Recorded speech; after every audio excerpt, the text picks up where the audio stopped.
एक जानवर के साथ अपराध करने की इस व्यक्ति को ऐसी सज़ा मिली कि शायद आप इस कहानी को सुनकर ना समझ जाएंगे कि कर्म क्या है। हम एक ऐसे संसार में रहते हैं जो कर्म भूमि कहलाता है, जहाँ पर एक ऐसी सरकार कार्य करती है जो सारी सरकारों के कानून को उथल-पुथल करके इस सृष्टि के कानून को चला रही है। यानी कि हमारे कर्मों के हिसाब से हमारी एक-एक चीज़ को हर समय देख रही है। नमस्कार दोस्तों, आपका फिर से स्वागत है एक नई वीडियो में, जहाँ पर आज हम जानने वाले हैं कि किस तरह मनुष्य का भाग बनता है और किस तरह मनुष्य के कर्मों का हिसाब उसे मिलता है। आइए समझते हैं इस कहानी के साथ में। ये कहानी बिल्कुल सत्य है और इस कहानी को सुनकर हो सकता है कि आपका पसीना छूट जाए, आपको थोड़ा-सा भी ज्ञान प्राप्त हो जाए। तो चलिए शुरू करते हैं। जयपुर और कोटा के बीच सवाई माधोपुर से थोड़ी सी दूर पर क्वालजी नामक प्रसिद्ध तीर्थ है। नारायण शर्मा नाम के एक व्यक्ति के कुछ साथी उस तीर्थ पर गए। वहां एक भिखमंगे को देखकर नारायण शर्मा के साथी का दिल पसीजा। उसने उस भिखारी से पूछा, भाई ये बताइए तेरी दोनों टांगे कैसे कटी? एक्सीडेंट में कटी या क्या हुआ? एक्सीडेंट से दोनों टांगे बराबर इस ढंग से तो नहीं कट सकती, तो सच बता कि तेरे साथ हुआ क्या है?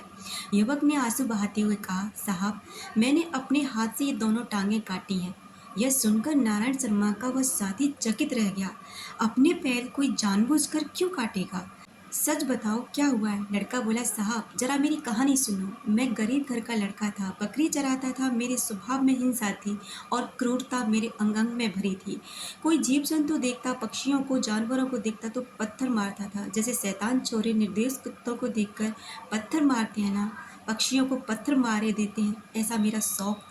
जंगल में बकरियां चल रही थी, कुल्हाड़ी मेरे कंधे पर थी। मैं इधर उधर घूमता घामता घनी झाड़ियों की ओर निकल गया। वहां एक हिरनी ने उस दिन बच्चे को जन्म दिया। मुझे देखकर मेरी कुल्हाड़ी क्रूरता से भयभीत होकर हिरनी तो प्राण बचा के भाग गई, बच्चा नहीं भाग सका। मैं इतना क्रूर और नीच स्वभाव का था कि मैंने अपनी कुल्हाड़ी से हिरनी के नवजात बच्चे की चारों टांगें घुटनों से ऊपर काट डाली। उस समय मुझे क्रूरता का बड़ा मजा आया। वहां कोई देखने वाला नहीं था। कौन धारा 302 और 307 कलम व हिरनी का बच्चा कहाँ से लगाएगा? और सरकार भी क्या लगाएगी? लेकिन एक ऐसी सरकार है कि सारी सृष्टि, सारी सरकारों के कानूनों को उथल पुथल करके सृष्टि चला रही है। यह मुझे अब पता चला। वहाँ कोई नहीं था, फिर भी कर्म का फल देने वाला वह अंतर्यामी देव कितना सतर्क है। मैंने हिरनी के बच्चे के पैर तो काटे, लेकिन एक आध महीने में मेरे पैरों में पीड़ा चालू हो गई। मैं 10-15 साल का युवक इलाज कर करके थक गया। माँ बाप को कुछ दम लगाना था, लगा लिया। बाबूजी मैं जयपुर के अस्पताल में भर्ती कराया। डॉक्टरों ने कहा कि अगर लड़के को बचाना है तो इसके पैर कटवाने पड़ेंगे, नहीं तो यह मर जाएगा। मेरे दोनों पैर कटवा दिए। साहब मैंने अपनी टांगें आप ही काटी हैं। जब हिरण के बच्चे की टांगें मैंने काटी उस समय किसी ने नहीं देखा था, फिर भी उस समय सबके कर्मों का हिसाब करने वाला सब कुछ देख रहा था ना। 2 टांगें तो मेरी कट गईं, 2 हाथ कटने बाकी हैं, क्योंकि मैंने उसकी चारों की चारें टांगें काटी थी। मेरी टांगें जब कट गई तो मैं किसी काम का न रहा। घर वाले मुझे इस तीर्थ में भीख मांगने के लिए छोड़कर चले गए। कोई किसी का नहीं है, यहाँ स्वार्थी जमाना है। जब तक कोई किसी के काम आता है ना, तब तक रखते हैं, बाद में सब एक दूसरे से मुंह मोड़ लेते हैं। चोट खाने के बाद मुझे पता चला कि कर्म का सिद्धांत काट है। अब मैं मानता हूँ कि शुभ और अशुभ कर्म कर्ता को छोड़ते नहीं। अभी संतों के चरणों में मेरी श्रद्धा हुई। काश पहले हुई होती तो मेरी यह दुर्गति कभी न होती। पैर काटने से पहले, भिखमंगा होने से पहले अगर सत्संग सुनता तो मेरे हिंसक, क्रूर और मोहताज न बनता। सत्संग से मेरा हिंसा, क्रूरता का स्वभाव छूटकर सेवा और सज्जनता का स्वभाव हो जाता। ऐसा कहकर वह रो पड़ा। नारायण शर्मा के मित्र ने कहा कि उस लड़के की दैन्य दशा देखकर लगा कि सृष्टिकर्ता कितना न्यायप्रिय है, कितना सक्षम है और कितना समर्थ है।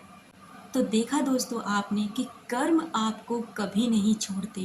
चाहे वो अपराध आपने बंद कमरे में किया है या चाहे वो अपराध आपने घनी झाड़ियों में किया है, अगर वहाँ कोई नहीं देख रहा ना, तो एक बात ज़रूर याद रखना कि वो परमेश्वर आपको ज़रूर देख रहा है और वो समय आने पर आपका ऐसा न्याय करेगा कि आप सोच भी नहीं सकते। इसलिए अपने कर्मों को सुधार कर सही मार्ग पर चलना अपनी नियति बना लीजिए। अगर आप चाहते हैं कि आपका भाग्य भी बहुत अच्छा रहे रहे।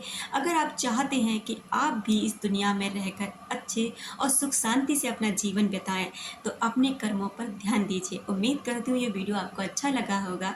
अगर अच्छा लगा हो तो लाइक शेयर कमेंट जरूर करें। तब तक रखें अपना ख्याल और अपनों का ख्याल और करते रहें ढेर सारा प्यार। मिलते हैं अपनी नेक्स्ट वीडियो में। Thank you so much.